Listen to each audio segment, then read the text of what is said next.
स्वागत है आप सभी का आपके अपने YouTube चैनल जीएस बाई गौरव जन्मेदा। और मैं यहाँ पर अपनी वीडियो लेकर के आया हूँ। पिछले कुछ दिनों में किसी कारणवश मैं वीडियो नहीं डाल पाया था, बट अब कंटिन्यू वीडियो डालने की कोशिश करूँगा।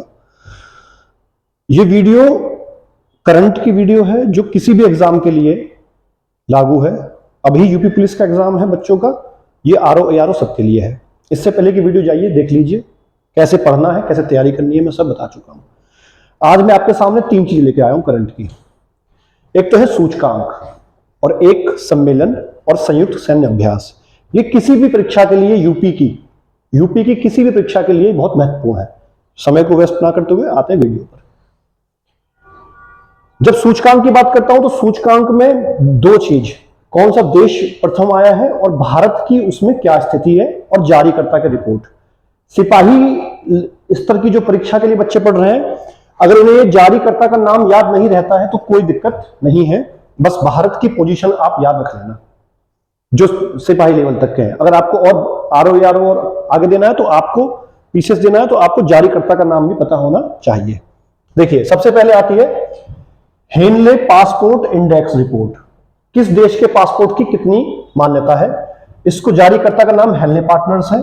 सिंगापुर इसमें फर्स्ट है और भारत का जो स्थान है वो 82। और ये हेनले पासपोर्ट यूपी पुलिस 2019 में भी आया हुआ है। भारत का कौन सा है, 82 नंबर। और ये सूचकांक सारे कौन से हैं, 2024 के, तो निसंदेह पढ़िएगा। अब ये एक नया आया है एआई तत्परता, आर्टिफिशियल इंटेलिजेंस तत्परता सूचकांक। इस पर ज्यादा फोकस करना क्योंकि आर्टिफिशियल इंटेलिजेंस की तरफ दुनिया बढ़ रही है। इसको अंतरराष्ट्रीय मुद्रा कोष IMF जारी करता है। सिंगापुर इसमें भी फर्स्ट है और भारत का जो स्थान है वो 72 है, 72। और स्कोर कितना है, 0.49। स्कोर के पैमाने आपको याद ना रहे मायने तो कोई बात नहीं। विश्व खुशहाली रिपोर्ट सतत विकास समाधान निकालता है, और सबसे दुनिया में जो खुशहाल देश है वो है फिनलैंड। भारत का स्थान इसमें कौन सा है, 126, और 2023 में भी 126 ही था। मानव विकास रिपोर्ट, मानव का विकास किस स्तर से बढ़ रहा है, ये यूएनओ द्वारा निकाली जाती है। और यूएनओ में भी उसका यूएनडीपी जो डिपार्टमेंट है, संयुक्त राष्ट्र विकास डिपार्टमेंट। स्विट्जरलैंड इसमें फर्स्ट है, भारत का स्थान 134 है। अगला है ग्लोबल यूनिकॉर्न इंडेक्स, इसको हुरून संस्था निकालती है, अमेरिका फर्स्ट है और भारत का तीसरा स्थान।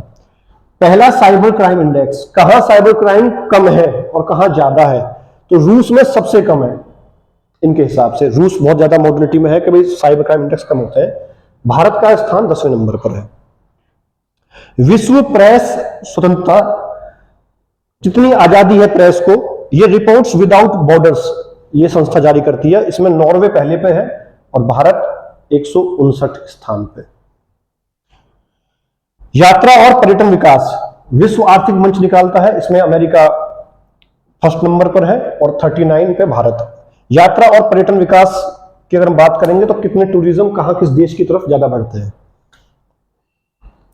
वैश्विक शांति ग्लोबल पीस के हिसाब में जो है ये institute for economic and peace निकालता है। शांति के साथ याद रखना आतंकवाद, जहां शांति की रिपोर्ट वो देते हैं, आतंकवाद की भी रिपोर्ट चाहिए देते हैं, दोनों।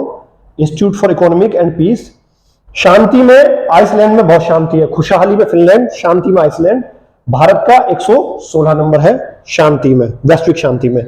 आतंकवाद की रिपोर्ट भी निकालते हैं और भारत का कौन सा स्थान है, 14, यानी कि भारत में आतंकवाद बहुत कम है। पर्यावरण प्रदर्शन, इसको येल यूनिवर्सिटी है अमेरिका की, वो निकालती है। इसमें एस्टोनिया नंबर 1 पे है, वहां पर्यावरण बहुत स्वच्छ है। भारत का स्थान 176।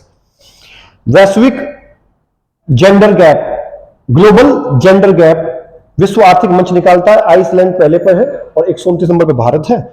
ऊर्जा के मामले में वैश्विक ऊर्जा विश्व आर्थिक मंच निकालता है, स्वीडन बहुत अच्छा है, वहां ऊर्जा के स्रोत अच्छे हैं, वहां जो परंपरागत और गैर परंपरागत स्रोत हैं बहुत अच्छे हैं, विंड पावर और ये सब चीजें हैं।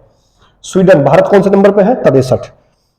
सतत विकास रिपोर्ट, सस्टेनेबल, सतत का मतलब है कि आप अपने भविष्य की पीढ़ियों को ध्यान में रखते हुए किस तरह आज की चीजों का दोहन कर रहे हैं, यूज कर रहे हैं। पेट्रोल खत्म होने वाला है, आप कैसे यूज कर रहे हैं, उसके हिसाब से फिनलैंड नंबर 1 पर है और भारत 112 पे।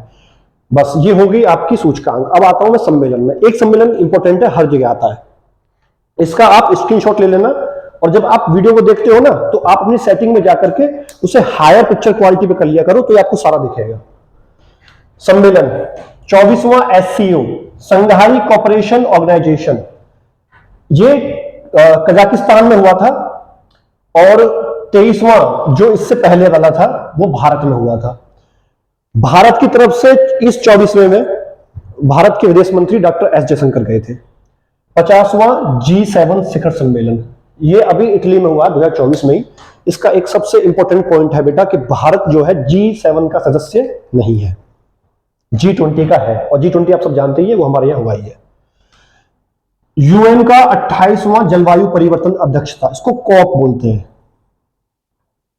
कोप इस नाम से लिखा था, COP कॉप। 28वां हुआ था दुबई में, वहां पीएम मोदी गए थे हमारे, और जो अगला होना है 29वां वो 2024 में होगा अजरबैजान में। ठीक है, अब आता हूं मैं भारत वाले, बहुत इंपॉर्टेंट, विश्व के ये बहुत है, इसमें से अगर आएगा ठीक है, लेकिन आपके पेपर में ज्यादातर राष्ट्रीय स्तर के पूछता है जो आपके देश के अंतर्गत है। 9वां रायसीन डायलॉग, रायसीन पहाड़ी जहां राष्ट्रपति भवन ये सब बने हुए हैं, रायसीन डायलॉग हुआ था, आयोजन हुआ है नई दिल्ली में। प्रधानमंत्री मोदी, पीएम में लिखा है, उसके अध्यक्ष थे इस डायलॉग के। इसमें मुख्य अतिथि कौन थे? तो ग्रीस देश के प्रधानमंत्री किरियाकोस को हमने यहां मुख्य अतिथि पे बुलाया हुआ था। विश्व पुस्तक मेला, इसका आयोजन नई दिल्ली प्रगति मैदान में हुआ था।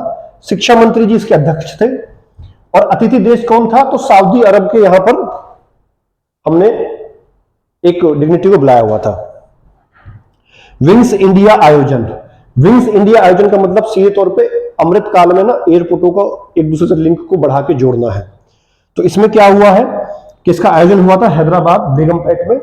इसमें याद रखना कि सबसे सर्वश्रेष्ठ हवाई अड्डे का पुरस्कार वितरण हुआ है, तो कैंपागोड़ा जो बेंगलोर में है कर्नाटक, वो और इंदिरा गांधी दोनों संयुक्त रूप से फर्स्ट आए हैं। 109वां भारतीय विज्ञान कांग्रेस, ये बहुत ही टेक्निकल क्वेश्चन है कि कोई नहीं जान सकता कि भारतीय विज्ञान कांग्रेस का जो इस बार 109 हुआ है 2024 वाला, वो पंजाब की लवली प्रोफेशनल यूनिवर्सिटी में हुआ है। बस ये बहुत इंपॉर्टेंट है। 4th SDG भारत सूचकांक, भारत में एसडीजी का मतलब है सस्टेनेबल डेवलपमेंट गोल, भविष्य की पीढ़ियों के लिए ध्यान में रखते हुए वर्तमान में जो भगवान ने चीज हमें दी है जो खत्म होने की कगार पर है, पेट्रोलियम खत्म हो जाएगा, उसका सही इस्तेमाल करना ताकि भविष्य की पीढ़ी भी उसे इस्तेमाल कर सके। एसडीजी भारत सूचकांक नीचे आयोग जारी किया है, और उसके हिसाब से कर्नाटक और उत्तराखंड ये दोनों संयुक्त रूप से प्रथम स्थान पर आए हैं, जहां मिनरल्स का जो दोहन है वर्तमान समय में वो लोग बहुत इत्मीनान से करते हैं, बिजली वेस्ट नहीं करना, या वो चीजें जो मतलब दोबारा अपने मौलिक रूप में आने में समय लेंगी, पेट्रोल बनने में समय लेगा। आप जहां हैं वहां गाड़ी अगर आपको लगता है आप ट्रैफिक में बंद कर दीजिए, सेव कीजिए।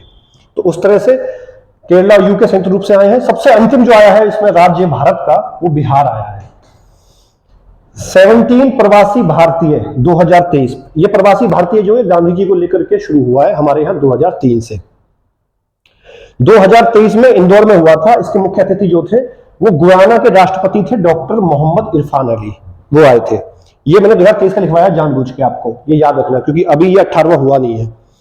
स्वच्छता सर्वेक्षण रिपोर्ट भारत की है, सबसे स्वच्छ शहर 2 इंदौर और सूरत, और सबसे स्वच्छ गंगा शहर वाराणसी और प्रयागराज, ये यूपी स्पेशल के लिए भी है। सेकंड है राष्ट्रीय बहुआयामी मल्टी डायमेंशनल पॉवर्टी, जो रिपोर्ट होती है कि भारत में ही जारी होती है, नीति आयोग करता है कि कौन से राज्य में ज्यादा गरीबी है, कौन से में कम। तो सबसे ज्यादा गरीब राज्य जो है वो बिहार है, फिर झारखंड और फिर आता है यूपी, और सबसे कम गरीब केरल। ये हो गए आपके सम्मेलन। अब मैं तुरंत आता हूं भारत के साथ ना, कुछ भारत की तीनों सेनाओं के साथ ना दूसरे देशों के कुछ युद्ध अभ्यास है, आप उन पे आ जाइए। एक अभ्यास किसी भी चीज में पूछ लेता है। भारत और अमेरिका के बीच जीतने ये 1, 2, 3 और 4 तरह के युद्ध बहुत इंपॉर्टेंट है, याद रखना। तर्कश अभी हुआ 2024 में। थल सेना भाग लेती है, यानी कि भारत की थल सेना आर्मी, और जो अमेरिका की थल सेना होती है वो उनको नेवी बोलते हैं, वहां जो भी इनका नाम देते हैं हम लोग। तो तर्कस थल सेना, तर्कस युद्ध अभ्यास का नाम था भारत अमेरिका के बीच, इनकी थल सेनाओं ने लिया। कहां हुआ? कलकत्ता। टाइगर ट्रायम्फ इसमें नौसेना पार्ट लेती है भारत और अमेरिका की, और ये कहां हुआ है? भारत के पूर्वी समुद्र तट पर। सी डिफेंस ये भी नौसेना का है। सी मतलब नौसेना, समुद्र वाला हिस्सा। ये हुआ है पोर्ट ब्लेयर में। और एक होता है वज्र प्रहार, थल सेना का है ये भी, उमरोई मेघालय में इसका इन्होंने एक्सरसाइज जॉइंट की थी। अब भारत जापान, मैं ना इनकी थोड़ी थोड़ी ट्रिक बताना चलूंगा ताकि आपको याद करने में आसानी हो। भारत जापान धर्म गार्जियन, ये इनके भारत के और जापान की थल सेनाओं ने संयुक्त एक एक्सरसाइज की है और ये राजस्थान में हुई थी। अब देखो जापान में क्या है कि जापान भूकंप के झटकों से गरजता रहता है, तो आपको याद रहेगा कि हाँ धर्म गार्जियन जो है वो जापान से है। अगला है जिम एक्स, तो लिखा है ना जे और आई, तो जे है जापान का और आई है इंडिया का। और मरीन से नौसेना एक्सरसाइज, इसमें नाम याद हो गया ये कि भाई जिम है, जे मतलब जापान, आई मतलब इंडिया, एम मतलब मरीन, मरीन मतलब नेवी वाला हिस्सा, नौसेना। भारत नेपाल, भारत नेपाल के बीच में सूर्य किरण, क्योंकि नेपाल किधर है? पूर्व है, तो सूर्य निकलता है पूर्व से, तो सूर्य किरण भारत और नेपाल की थल सेनाओं के बीच है। इन्होंने जो अभी किया था वो किया है उत्तराखंड के पिथौरागढ़ में। ये जो मैं जगह आपको बता रहा हूं ये 2024 में होने वाले, इनके एक जगह होती है निर्धारित कि भाई यहां मिलोगे, यहां आप एक्सरसाइज अपनी करोगे। तो जाहिर सी बात है कि नौसेना अगर जाएगी तो वहीं जाएगी जहां पानी होगा। लिखा है पोर्ट ब्लेयर पूर्वी तट। भारत और नेपाल के बीच सूर्य किरण होता है थल सेना वाला, उत्तराखंड पिथौरागढ़ में हुआ था। भारत श्रीलंका के बीच होता है मित्र शक्ति। मित्र शक्ति ये पूछा भी जाता है बहुत कि मित्र शक्ति जो सैन्य अभ्यास है वो किस देश के साथ होता है? तो श्रीलंका के साथ होता है थल सेना का। और कहां हुआ है अभी ये? पुणे महाराष्ट्र में। भारत और बांग्लादेश, जब इसके नाम में बांग्ला है तो इसके युद्ध अभ्यास में बोंगो सागर आ जाता है, नौसेना का है, उत्तर बंगाल की खाड़ी में। भारत मिस्र साइक्लोन थल सेना का। मिस्र से कैसे याद रखोगे? मिस्र में रेत के साइक्लोन आते हैं, अपनी ट्रिक बना लीजिए, याद हो जाएगा कि हाँ साइक्लोन के नाम से मिस्र हो गया। भारत और मलेशिया के बीच समुद्र लक्ष्मण, लक्ष्मण जी ये इंडोनेशिया से नीचे की तरफ है, तो लक्ष्मण जी मलेशिया तक पहुंच गए, गए तो थे ना श्रीलंका की तरफ, बस तो उसी से याद रख लेना। समुद्र लक्ष्मण नौसेना। अभी हुआ कहां है? विशाखापट्टनम में। भारत और किर्गिस्तान खंजर के नाम से, किर्गिस्तान में खजूर मिलते हैं, खंजर जोड़ लेना, थल सेना ने किया है और ये हिमाचल प्रदेश में हुआ था। भारत और फ्रांस के बीच शक्ति, शक्ति थल सेनाओं का है, मेघालय में हुआ था। देखिए ये चार्ट का ना स्क्रीनशॉट ले लीजिए आराम से और 2 बार ना पढ़ डालिए, 2 बार आराम से इसको पढ़ डालिए। और जब आप इसको पढ़ लेंगे ना 2 बार, आप पाएंगे जब आप एग्जाम देने जाएंगे ना, देखिए बहुत सारी ना किताबें मत खरीदिए इस समय, कोई ज्यादा नई चीज मत पढ़िए, किताबें मत खरीदिए, अपने ना हाथ से एक एक बार जरूर लिख लेना इन्हें, क्योंकि बेटा अपने हाथ से लिखने से हमारी ऑडियो और विजुअल दोनों मेमोरी काम करना शुरू कर देती है। एक बार अपने हाथ से लिखो, चले जाओ, आपका काम इसी से हो जाएगा। अब मैं मिलता हूं आपको अपने अगले वीडियो में, कल बना के डालूंगा। वो वीडियो में जो ये वीडियो डाल रहा हूं ये यूपी पुलिस के लिए तो है ही, ये उन बच्चों के लिए है जो निःशुल्क, जिनको मैं चाहता हूं कि वो आर्थिक और सामाजिक किसी भी कारण से नहीं पढ़ पा रहे, पढ़े। आप इस अच्छे से बना लीजिए, सारी रणनीति डालूंगा मैं। इसके बाद की भर्तियां यूपीएसआई की आएंगी, आरओ की। आप चैनल को सब्सक्राइब कीजिए, इसी नाम से जीएस बाई गौरव जन्मेदा मेरा टेलीग्राम चैनल है।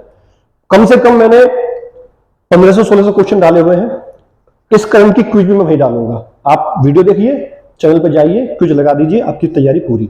ठीक है, जय हिंद, जय भारत।